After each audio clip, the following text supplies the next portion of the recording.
Delhi liquor scam. ఇది దేశాన్ని కుదిపేసిన case. ఈ కేసులో ఢిల్లీ సీఎం గా ఉన్న అరవింద్ కేజ్రీవాల్ ఎదుర్కొన్న సమస్యలు అన్ని ఇన్ని కావు. మంత్రి సహా ముఖ్యమంత్రి కూడా జైలుకు వెళ్లారు. అంతేకాదు, తెలంగాణలో అప్పట్లో అధికారంలో ఉన్న బీఆర్ఎస్ అధినేత కేసీఆర్ కుమార్తె కవిత కూడా జైలు జీవితం అనుభవించారు. ప్రస్తుతం ఏపీ లిక్కర్ స్కామ్ ఆ ఢిల్లీ లిక్కర్ స్కామ్ కంటే పెద్దదని ఇప్పటికే దర్యాప్తు సంస్థలు తేల్చాయి. ఈ కేసులో ఈడీ ఎంట్రీ కూడా ఇవ్వడం మరో ఆసక్తికర అంశం.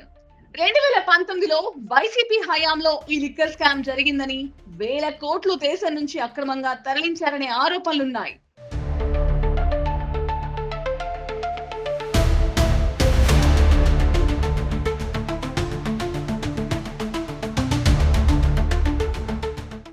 ఇప్పటికే లిక్కర్ స్కామ్ లో అన్ని తానే వ్యవహరించిన A1 రాజ్ కసిరెడ్డిని పోలీసులు ఎప్పుడో అరెస్టు చేశారు.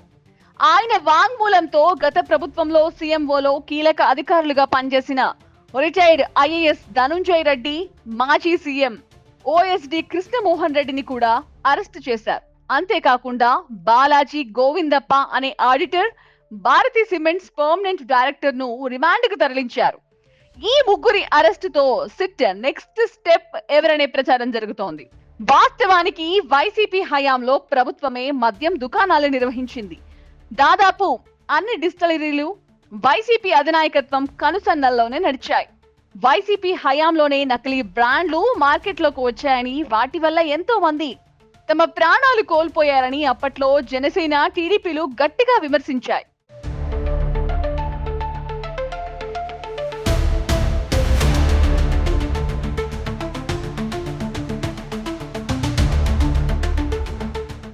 ఏపీ మద్యం కుంభకోణానికి సంబంధించిన ప్రతి రూపాయి అక్రమంగా వైసీపీ అధినాయకత్వం జేబుల్లోకే వెళ్లాయన్న ఆరోపణలున్నాయి. వందలు కాదు, వేల కోట్ల కుంభకోణం జరిగిందన్న ఆరోపణలతో ఇక తదుపరి అరెస్టు వెనుకుండి నడిపించిన ఆ బడా నేతదేనని అంటున్నారు. ఇంతకీ ఆ నేత ఎవరునన్న విషయం మాత్రం ఇంకా బయటికి రాలేదు. అయితే ఇటీవల వైసీపీ అధినేత జగన్ అరెస్ట్ అవబోతున్నట్లు వైసీపీ సీనియర్ నేత పేర్ని నాని బాంబు పేల్చారు. జగన్ అధికారంలో ఉండగా అప్పటి టీడీపీ ప్రతిపక్ష నేత చంద్రబాబును అరెస్టు చేసినందుకు గాను ఇప్పుడు జగన్ ను అరెస్టు చేసే ఆలోచనలో కూటమి ప్రభుత్వం ఉందని అన్నారు. పేర్ని నాని చేసిన ఈ కామెంట్స్ మీద ఇప్పుడు రాజకీయ వర్గాల్లో పెద్ద ఎత్తున చర్చ సాగుతోంది. ఈ మద్యం కుంభకోణాన్ని వెనకుడి నడిపించిన ఆ బడా నేత వైఎస్ జగనేనన్న ప్రచారం కూడా జోరుగా సాగుతోంది.